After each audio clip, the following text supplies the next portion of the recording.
किशनपुर गांव से थोड़ी ही दूर एक गरीबों की झुग्गी थी। वहां के लोग बहुत ही गरीब थे। वो लोग किसी तरह छोटे मोटे काम करके अपना गुजारा करते थे। वहीं पर संजना नाम की एक गरीब लड़की भी रहती थी। संजना की तरह ही वहां रहने वाली सभी लड़कियां गरीब थी। गरीबी की वजह से वहां की लड़कियां ना तो स्कूल जा पाती और ना ही दूसरे बच्चों की तरह खेलती कूदती थी। वे लोग किसी तरह छोटे मोटे काम करके थोड़े बहुत पैसे कमा लेते, जिससे उनका गुजारा हो सके। एक दिन संजना घर में बैठे सोच रही होती है, 4 दिन हो गए हैं, अभी तक एक भी रुपए की कमाई नहीं हुई है। तभी संजना की सहेली इंदु वहां आती है। संजना, अब क्या होगा? अब तो लोग हमें छोटा मोटा काम देने से भी मना कर रहे हैं। पता नहीं हम लोगों की किस्मत में क्या लिखा है। जब से पैदा हुए हैं सिर्फ गरीबी ही देखने को मिली है। ना तो हमें अच्छी शिक्षा मिली है, ना ही जरूरत की कोई चीज मिली है। पैदा होते ही हमारे माँ बाप ने हमें भीख मांगने के लिए छोड़ दिया। अब तो लगता है शादी के बाद भी हमारी जिंदगी ऐसे ही गुजरने वाली है। तुम सही कह रही हो संजना। खुशी हम गरीबों की किस्मत में कहाँ। हम कुछ करना भी चाहे तो नहीं कर सकते। ना ही हमारे पास किसी चीज का साधन है और ना ही कुछ करने का जरिया। तुम्हें पता है, आज इतने दिन गुजर गए और अभी तक मैंने एक भी ढंग का खाना नहीं खाया। रोज नमक रोटी खाकर गुजारा करना पड़ता है। कभी कभी तो वो भी नसीब नहीं होता। संजना और इंदु ये बातें कर ही रही थी कि तभी शीरू नाम की एक लड़की भागते हुए वहां आती है और बोलती है, सुनो सुनो, मैं ऐसी खबर लाई हूँ जिसे सुनकर तुम सभी खुशी से उछल पड़ोगी। अरे अरे, ऐसी कौन सी खबर है, जरा हमें भी बताओ। पड़ोस वाले गांव में स्टेट मोहन लाल के घर बड़ी दावत चल रही है। वहाँ तरह तरह के स्वादिष्ट पकवान बने हैं। ये सुनकर सभी लड़कियां खुश हो जाती हैं। अरे फिर तो हम सभी को बिना देर किए वहाँ पहुँच जाना चाहिए। कहीं ऐसा ना हो हमारे वहाँ पहुँचते ही सारा खाना खत्म हो जाए। फिर दौड़ते हुए वे सभी लड़कियां सेठ के घर पहुँच जाती हैं। सेठ के घर के आगे बहुत बड़ा आशियाना लगा था, जहाँ बहुत सारे लोग खाना खा रहे थे। खाने की खुशबू सूंघकर सभी लड़कियों के मुंह में पानी आ जाता है। अरे वाह, खाने की खुशबू तो बहुत अच्छी आ रही है। अब मुझसे और रहा नहीं जा रहा। चलो खाना खाते हैं। हाँ हाँ चलो। फिर वो सभी लड़कियां लोगों के बीच खाना खाने घुस जाती हैं और प्लेट उठाकर उनमें खूब सारा खाना भरकर रख लेती हैं। बहनों, प्लेट को अच्छे से भर लो। जितना खाना खाया जाएगा खा लेंगे और जो बच जाएगा उसे बचाकर घर ले जाएंगे, फिर इसे बाद में खाएंगे। वो खाना ले ही रही थी कि तभी एक औरत उन्हें देख लेती है। अरे छी छी, ये भिखारी लोग यहाँ कहाँ से आ गए? अरे कोई रोको इसे, इसने तो सारा खाना ही खराब कर दिया। इन लोगों को अंदर घुसने किसने दिया? उस औरत के इतना बोलते ही सभी लोग वहाँ इकट्ठा हो जाते हैं और उन लड़कियों को गुस्से से घूरने लगते हैं। तभी सेठानी कहती हैं, तुम भिखारियों की हिम्मत कैसे हुई यहाँ आकर खाना खाने की? प्लीज हमें माफ कर दीजिए, हमने कई दिनों से अच्छा खाना नहीं खाया। जब हमें पता चला कि यहाँ दावत चल रही है तो हम अपने आप को रोक नहीं पाए और यहाँ आ गए। हमसे गलती हो गई, हमें माफ कर दीजिए।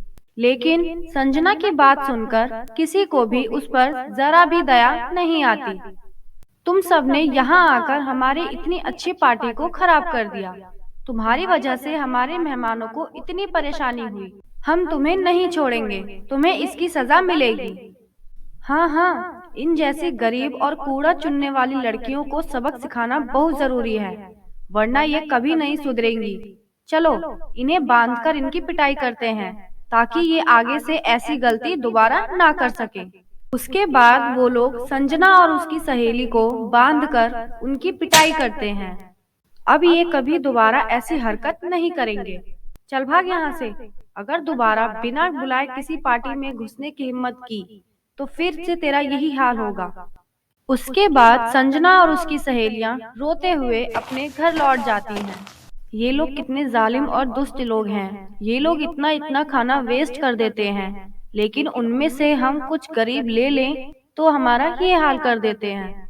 हाँ संजना, इन अमीर लोगों से तो हम गरीब लोग ही अच्छे हैं, जो एक रोटी में भी मिल बांट कर खाते हैं। हाँ, अब से मैं भी कभी किसी अमीर के दावत में नहीं जाऊंगी। रूखा सूखा खा लूंगी, लेकिन अमीर लोगों के पास कभी नहीं जाऊंगी। उसके बाद वे सभी लड़कियां जंगल में लकड़ी काटने जाती हैं। शहर यहाँ से थोड़ी ही दूर है। हम क्यों ना सूखी लकड़ियों को काटकर शहर बेचने जाएं? वहाँ हमें इन लकड़ियों की अच्छी कीमत मिल जाएगी। हाँ चलो। फिर तीनों सहेलियां जंगल में लकड़ी काटने चली जाती हैं। वहाँ एक सूखा पेड़ दिखाई दे रहा है। चलो चलकर उसे काटते हैं। वो जैसे ही उस पेड़ के पास पहुँचती हैं, तभी उन्हें किसी के चिल्लाने की आवाज़ सुनाई देती है। बचाओ बचाओ, अरे कोई मदद करो मेरी। ये सुनकर तीनों सहेली आवाज़ का पीछा करती हैं। तभी वो देखती हैं कि दो दुष्ट जादूगरनी परी को पिंजरे में कैद करके अपने साथ ले जा रही थी। मुझे बचाओ, ये जादूगरनी मुझे जबरदस्ती कैद करके अपने साथ ले जा रही है। प्लीज मेरी मदद करो। खामोश हो जाओ परी, यहाँ इस जंगल में तुम्हें बचाने वाला कोई नहीं आएगा। चुपचाप हमारे साथ चलो। तभी परी को इस हाल में देखकर तीनों सहेलियों को उस पर दया आ जाती है और वो बोलती हैं, अरे ये मासूम परी खतरे में है। हमें किसी भी तरह इस जादूगरनी से परी को बचाना होगा। चलो दोस्तों। और फिर उसके बाद संजना और उसकी सभी सहेलियां अपनी अपनी कुल्हाड़ी से जादूगरनी पर हमला करने लगती हैं। कौन हो तुम लोग और हमें इस तरह मार क्यों रहे हो? अरे रुको रुको, हम तुम्हें और तुम्हारे साथी को सबक सिखाने आए हैं। तुम लोग अगर अपनी जान की सलामती चाहते हो तो यहाँ से भाग जाओ, वरना हम अपनी कुल्हाड़ी से तुम्हारे टुकड़े टुकड़े कर देंगे। मारो दोस्तों, और जोर से मारो। रुक जाओ, छोड़ दो हमें, हमें माफ कर दो, हम जा रहे हैं यहाँ से, रुक जाओ। और उसके बाद जादूगरनी परी की जादुई छड़ी उन लड़कियों को देकर वहाँ से भाग जाती है। उसके बाद संजना पिंजरा खोलकर परी को आजाद कर देती है। आप ठीक तो है ना परी जी? ये लीजिए आपकी जादुई छड़ी। मेरी जान बचाने के लिए तुम सभी लड़कियों का दिल से शुक्रिया। अगर आज तुम लोग समय पे ना आती तो पता नहीं मेरा क्या होता। हमारे होते हुए यहाँ आपके साथ बुरा नहीं हो सकता परी जी। अब आप बिल्कुल ठीक हैं और आपकी जादुई छड़ी भी आपको मिल गई है। अब आप अपने परिलोक जा सकती हैं। अरे अरे, तुम सबने मेरी इतनी मदद की, बदले में मेरा भी तो फर्ज बनता है। बताओ तुम सभी बहादुर लड़कियों को क्या चाहिए? मैं अपनी छड़ी घुमाकर तुम्हारी हर इच्छा पूरी कर सकती हूँ। परी जी, हम सब बहुत ही ज्यादा गरीब हैं। बचपन से हमने गरीबी के सिवा कुछ नहीं देखा। क्या आप अपनी जादुई छड़ी से हमारे इस पूरे बस्ती वालों की गरीबी को मिटा सकती हो? गरीबी मिटाने का एकमात्र जरिया है मेहनत, ना कि जादू। तुम्हारे गांव के लोग कुछ काम नहीं करते क्या? काम हो तो करेंगे ना, हमारे यहाँ तो कोई काम ही नहीं है। तुम तीनों लड़कियों ने मेरी इतनी मदद की है, तो मुझे तो तुम्हारी मदद करनी ही पड़ेगी। तभी परी उन तीनों लड़कियों को बहुत खूबसूरत फ्रॉक, चूड़ी और सैंडल देती है और बोलती है, यह तीनों चीजें जादुई हैं। ये फ्रॉक तुम्हें हमेशा ऐसे ही खूबसूरत फ्रॉक देगा और ये चूड़ी तुम सबको खूब सारी चूड़ियां देगा, और इस तरह ये सैंडल से भी तुम्हें जितना चाहिए उतना सैंडल मिल जाएगा। परी जी, ये हमारे किस काम का? इससे हमारी गरीबी कैसे दूर होगी? यह है तुम लोगों का रोजगार। तुम लोग इससे मिलने वाली फ्रॉक, चूड़ी और सैंडल को बाजार ले जाकर बेचना और फिर इसका कमाल देखना। अब तुम्हें किसी दूसरे के ऊपर निर्भर होने की जरूरत नहीं है। अब तुम सब मिलकर अपना काम करो और उससे मिले पैसों से बाकी लोगों की सहायता करो और हमेशा खुश रहो। इतना बोलकर वो परी वहाँ से चली जाती है और फिर सभी खुशी खुशी फ्रॉक, चूड़ी और सैंडल को घर ले आती हैं और उससे खूब सारी फ्रॉक, चूड़ी और सैंडल मांगकर बाजार में बेचने चली जाती हैं। उनकी सैंडल, चूड़ी और फ्रॉक इतनी अच्छी होती हैं कि पहले ही दिन उसकी बहुत अच्छी कमाई हो जाती है।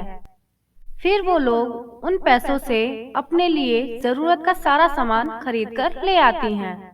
धीरे धीरे वे लोग बहुत अमीर हो जाती हैं। वे तीनों अपना बहुत ही बड़ा होलसेलर दुकान खोलती हैं, जहां वे लोग बहुत ही कम दामों पर शहर में फ्रॉक, चूड़ी और सैंडल बेचने लगती हैं। और वे लोग गांव के लोगों को भी काम देती हैं।